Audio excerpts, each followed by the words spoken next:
नमस्कार विद्यार्थी मित्रांनो, अहिल्याबाई करिअर अकॅडमीमध्ये सर्वांचे स्वागत. तर आज विद्यार्थी मित्रांनो, आपण आपल्या कृषी घटकमधले पुढचे प्रश्न पाहणार आहोत. आपल्या या सिरीजमध्ये आपण जवळपास 10,000 प्लस प्रश्न घेणार आहोत. 10,000 प्लस म्हणजे 10,000च्या वरी कितीही असो, आपण जास्तीत जास्त घेण्याचा प्रयत्न करणार आहोत. तर विद्यार्थ्यांनो, आपल्या या यूट्यूब चॅनलवर 50 प्लस व्हिडिओ ते म्हणजे फक्त तांत्रिकचे आहेत. तर विद्यार्थी मित्रांनो, चला, तुम्हाला प्रश्न आवडत असेल तर लाईक करा, शेअर करा आणि सबस्क्राईब करा आपल्या चॅनलला. तर विद्यार्थी मित्रांनो, वेळ न घालता आपण आपल्या चॅनलकडे आणि आपल्या क्वेश्चनकडे वळूया. तर चला, आजचा आपला पहिला प्रश्न आहे, ते म्हणजे गांडुळाद्वारे कंपोस्टिंगला म्हणतात. गांडुळाद्वारे कंपोस्टिंगला म्हणतात. काय म्हणतात? जे गांडूळ हा कंपोस्ट करतो त्याला काय म्हणतात? तर काय म्हणतात? त्याला म्हणतात वर्मी कंपोस्ट म्हणतात. काय म्हणतात? तर वर्मी कंपोस्ट असे म्हणतात. याच्यावर तुम्हाला क्वेश्चन येऊ शकतो, लक्षात ठेवा.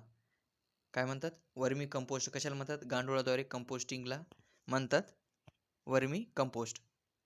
पुढचा प्रश्न, ते म्हणजे कोणते जीवाणू खते सहजीवी पद्धतीने कार्य करतात? कोणते जीवाणू खते सहजीवी पद्धतीने कार्य करतात? तर कोणते जीवाणू? तर ते जीवाणू कोणतं आहे? ते म्हणजे रायझोबियम आणि दुसरा आहे अझोला. कोणते जीवाणू खते सहजीवी पद्धतीने कार्य करतात? तर रायझोबियम आणि अझोला या दोन सहजीवी आहेत. ते कोणते जीवाणू खते सहजीवी पद्धतीने कार्य करतात? रायझोबियम आणि अझोला, हे लक्षात ठेवा. त्यानंतर पुढचा प्रश्न, कंपोस्ट खते बनविण्याचे नेडॅप पद्धत शोधणारे कोण? कंपोस्ट खते बनविण्याचे जे नेडॅप पद्धत शोधणारे कोण आहे? तर हे लिहून घ्या. नेडॅप आहे. नेडॅप या प्रकारे लिहिलेली ही जी पद्धत आहे, ते कंपोस्ट खत बनविण्याचे नेडॅप पद्धत शोधणारे कोण आहे?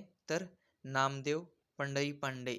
नामदेव पंढरी पांडे. हे पंढरी पांडे हे जोडूनच आहे, हे लक्षात ठेवा. कंपोस्ट खत बनविण्याचे नेडॅप पद्धत शोधणारे. त्यानंतर पुढचा प्रश्न आहे, ते म्हणजे सार्वजनिक क्षेत्रातील पहिला खत कारखाना कोठे आहे किंवा कोणता? कुठे आहे सार्वजनिक क्षेत्रातील पहिला खत कारखाना? तर कुठे आहे? ते आहे सिंद्री. आणि सिंद्री कुठे येते? तर बिहारमध्ये येते. कुठे येते? तर बिहारमध्ये येते. आणि कधी स्थापन झाले? तर 1951 मध्ये स्थापन झाला. इथेच 3 क्वेश्चन निर्माण होऊ शकतात. सार्वजनिक क्षेत्रातील पहिला खत कारखाना कुठे आहे किंवा कोणत्या राज्यात आहे? तर बिहारमध्ये आहे. त्याचं नाव काय आहे? तर सिंद्री इथे आहे. आणि कधी स्थापन झाला सार्वजनिक क्षेत्रातील खत कारखाना? तर 1951 मध्ये. हे लक्षात ठेवा. त्यानंतर पुढचा प्रश्न, गव्हाणू हे खत म्हणजे काय? गव्हाणू जे हे खत आहे, हे कशापासून मिळतं असं सांगितलं आहे. कशापासून मिळतं? कशापासून मिळतं? ते मिळतं पक्ष्याची विष्ठा. पक्ष्याची विष्ठापासून मिळतं, हे लक्षात ठेवा. कशापासून? पक्ष्याची विष्ठापासून मिळतो, हे लक्षात ठेवा. गव्हाणू हे खत कशापासून मिळतं? तर पक्ष्याची विष्ठापासून मिळतो. त्यानंतर नेक्स्ट प्रश्न आपला, ते म्हणजे शीत खतामध्ये किती टक्के नत्र असते? शीत खतामध्ये किती टक्के नत्र असते? तर किती टक्के नत्र असते शीत जे खतामध्ये? तर किती? 0.5% असते. किती असते? 0.5% शीत खतामध्ये नत्र असते. त्यानंतर पुढचा प्रश्न, युरियामध्ये नत्राचे प्रमाण किती टक्के असते? युरियामध्ये नत्राचे प्रमाण किती टक्के असते? किती टक्के असते? तर ते असते 45%. युरियामध्ये नत्राचे प्रमाण किती टक्के असते? तर 45% हे युरियामध्ये नत्राचे प्रमाण असते.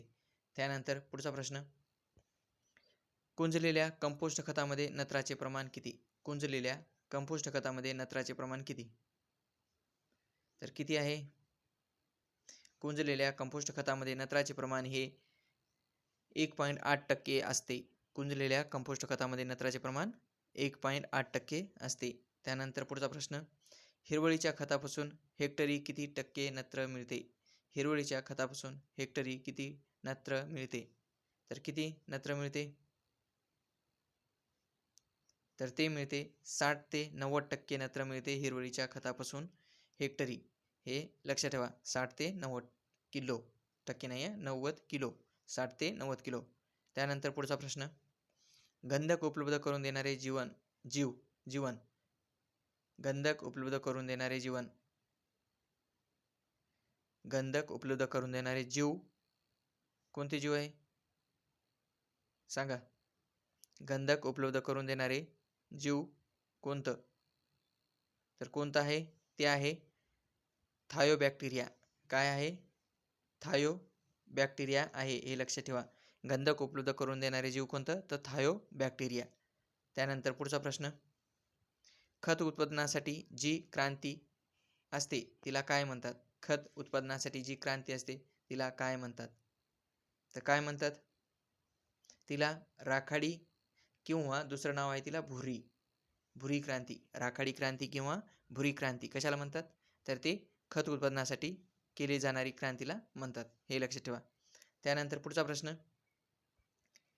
आपली जी क्रांती आहेत, हे क्रांत्या तुम्ही आवर्जून सगळ्या क्रांत्या पाठ करून घ्या आणि ते माहीत असले पाहिजे, कारण एक तरी क्रांती तुम्हाला विचारली जाणार म्हणजे जाणार, हे लक्षात ठेवा. त्यानंतर पुढचा प्रश्न आहे, निळे हिरवे शेवाळ खतात हेक्टरी किती किलो इतके नत्र संघटित करण्याची क्षमता असते?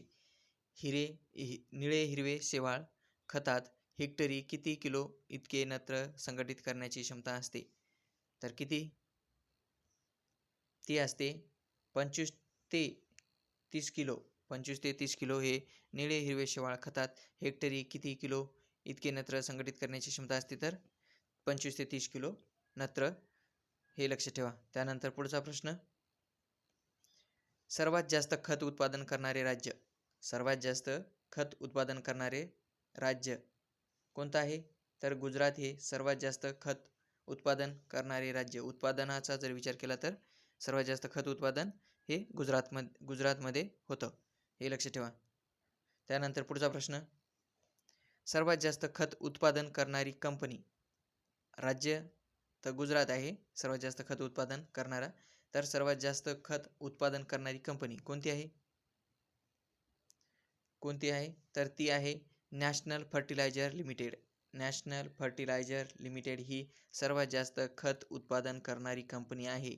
सर्वात जास्त खत उत्पादन करणारी कंपनी कोणती? नॅशनल फर्टिलायझर लिमिटेड ही आहे. त्यानंतर पुढचा प्रश्न, नॅशनल फर्टिलायझर लिमिटेडचे मुख्यालय कुठे आहे? आपल्याला सर्वात जास्त खत निर्माण करून देणारी कंपनी आहे, तिचं मुख्यालय कुठे आहे? तर नॅशनल फर्टिलायझर लिमिटेडचे, तर ते आहे नोएडा. कुठे आहे? नोएडामध्ये आहे. नोएडा हे उत्तर प्रदेशमध्ये येतो. नॅशनल फर्टिलायझर लिमिटेडचे मुख्यालय कुठे आहे? तर नोएडा, हे लक्षात ठेवा. त्यानंतर पुढचा प्रश्न, सर्वात जास्त वापरले जाणारे खत कोणते? सर्वात जास्त वापरले जाणारे खत कोणते?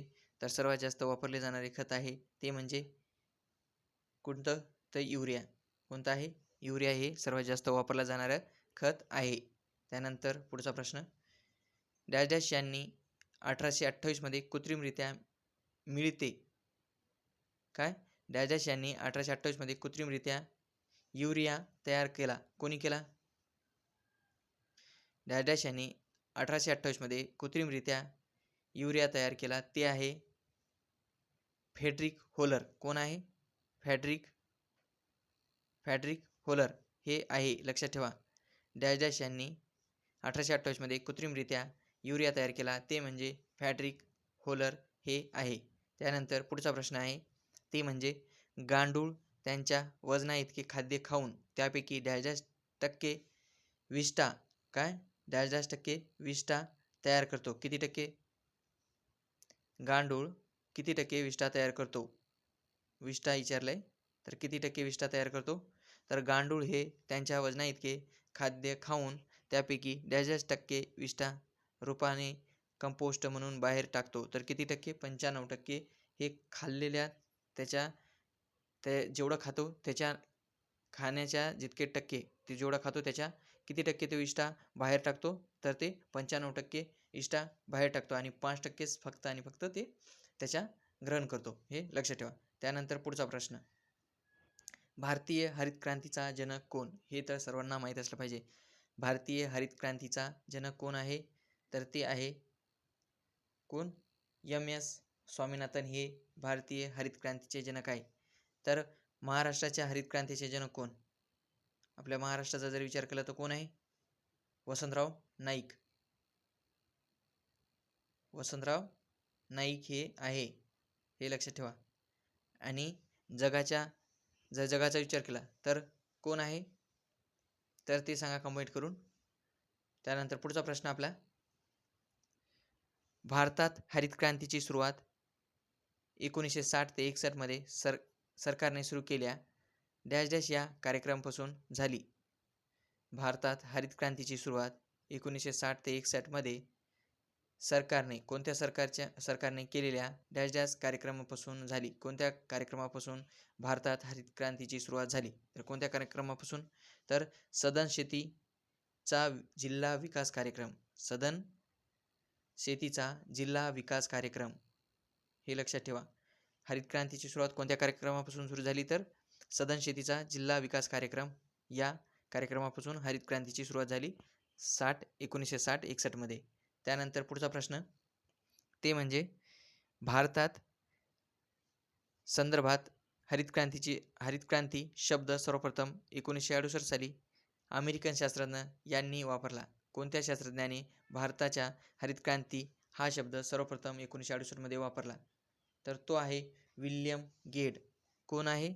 विल्यम गेड हे आहे, हे लक्षात ठेवा. गेड असा आहे, विल्यम गेड यांनी हे हरित क्रांती हा शब्द सर्वप्रथम भारतासाठी वापरला होता 1968 मध्ये. त्यानंतर पुढचा प्रश्न आहे, ते म्हणजे यांना भारतातील सहकारी चळवळीचे जनक म्हणतात, किंवा यांना भारतातील सहकारी चळवळीचे जनक म्हणतात. कोणाला भारतीय सहकारी चळवळीचे जनक म्हणतात? तर ते म्हणतात फ्रेडरिक निकोल्सन यांना म्हणतात. फ्रेडरिक निकोल्सन यांना भारतीय सहकारी चळवळीचे जनक म्हणतात, हे लक्षात ठेवा. त्यानंतर पुढचा प्रश्न, आहे ते म्हणजे नाबार्डचे मुख्यालय कुठे आहे? नाबार्डचे मुख्यालय कुठे आहे? तर नाबार्डचे मुख्यालय आहे ते म्हणजे मुंबईला. कुठे आहे नाबार्डचे मुख्यालय? मुंबईला आहे. आणि त्याची स्थापना जर विचारली तर कधी झाली?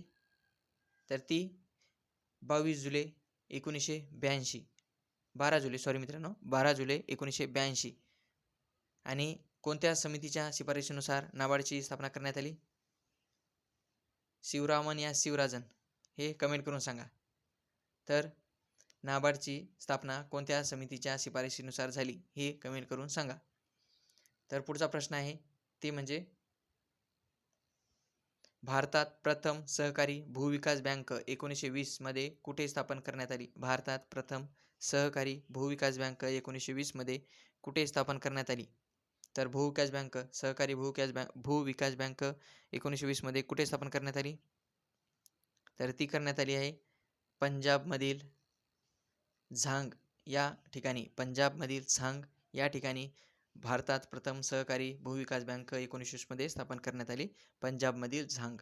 त्यानंतर पुढचा प्रश्न आहे पीक कर्जाची संकल्पना 1945 मध्ये कोणी सुचवली? पीक कर्जाची संकल्पना 1945 मध्ये कोणी सुचवली? तर कोणी सुचवली? ते म्हणजे धनंजयराव गाडगीळ. कोणी? तर धनंजयराव गाडगीळ यांनी 1945 मध्ये पीक कर्जाची संकल्पना मांडली किंवा सुचवली. हे धनंजयराव गाडगीळ हे आहेत. त्यानंतर पुढचा प्रश्न, अल्पमुदत जे पीक कर्ज असतो ते किती कालावधीचा असतो? अल्पमुदत जे पीक कर्ज असतो तो किती कालावधीचा असतो?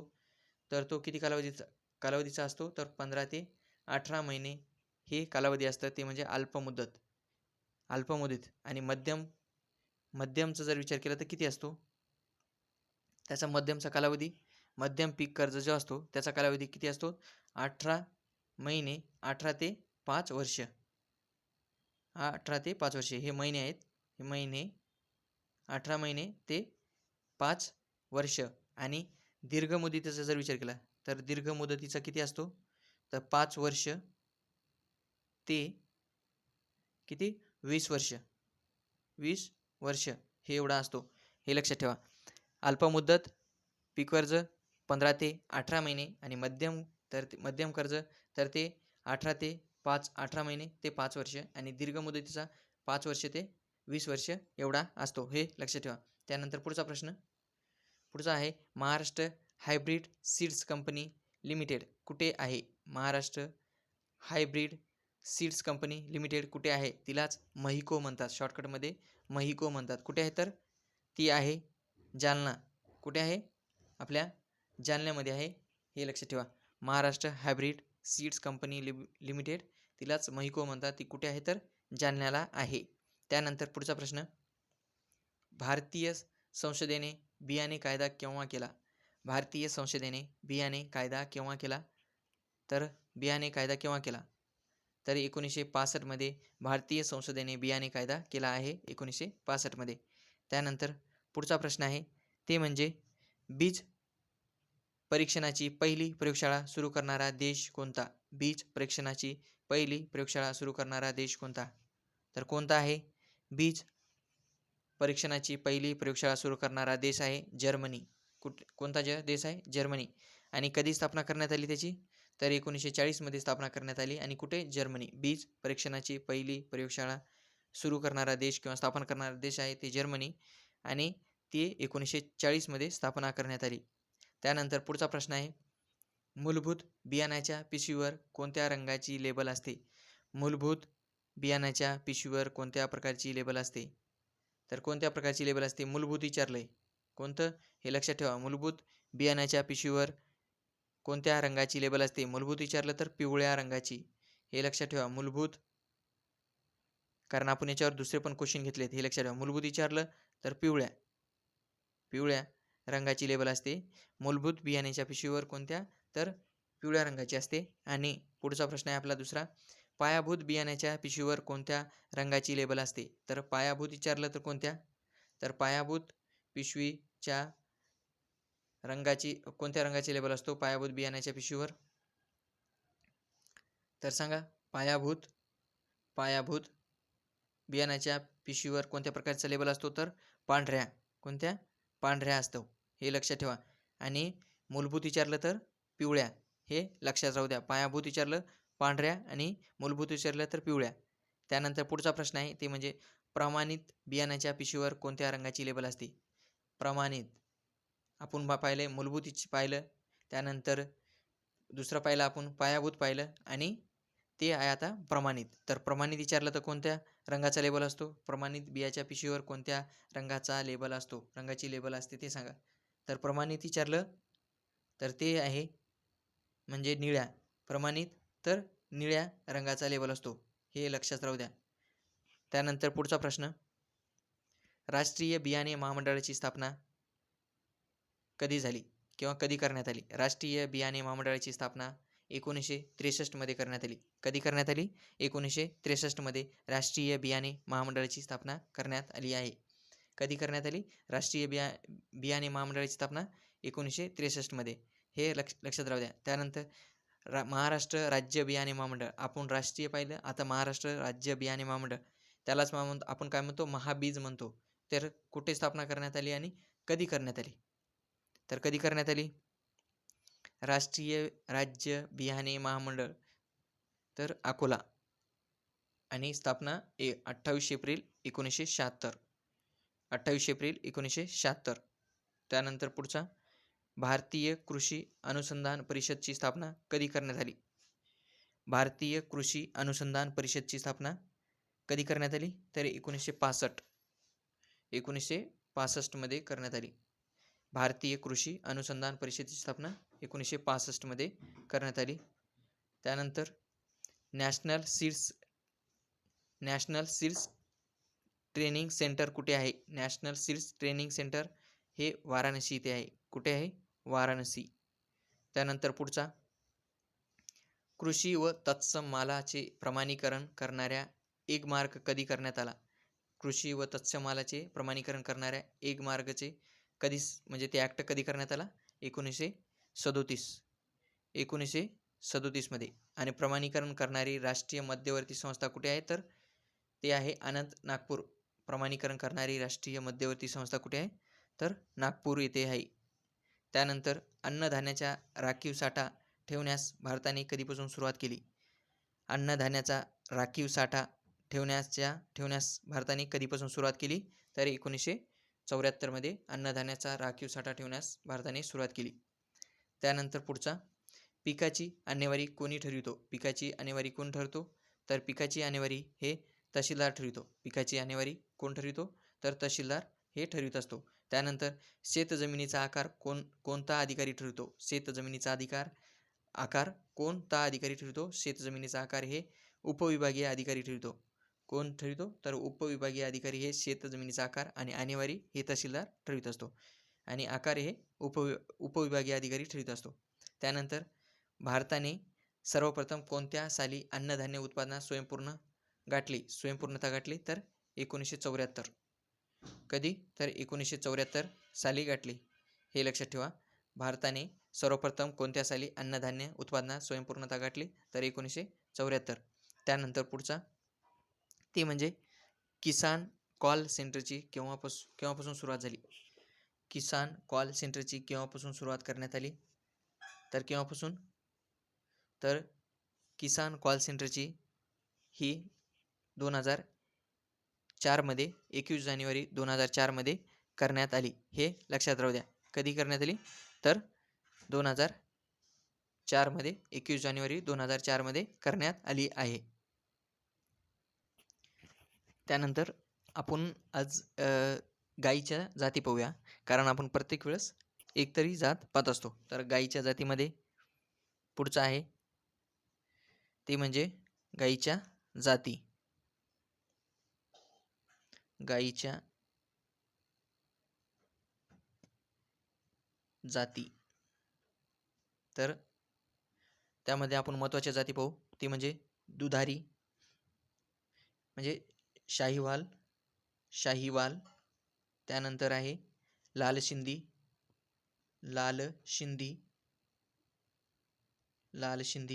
त्यानंतर गीर, साहीवाल, लाल शिंदी.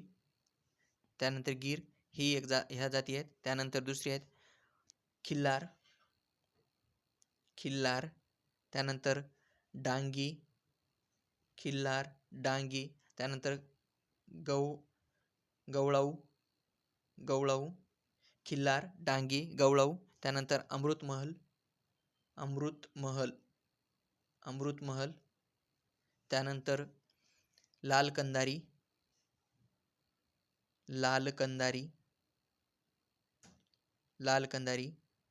खिल्लार, डांगी, गवळाऊ, अमृतमहल, लाल कंदारी. त्यानंतर मालवी. खिल्लार, डांगी, गवळाऊ. त्यानंतर अमृतमहल,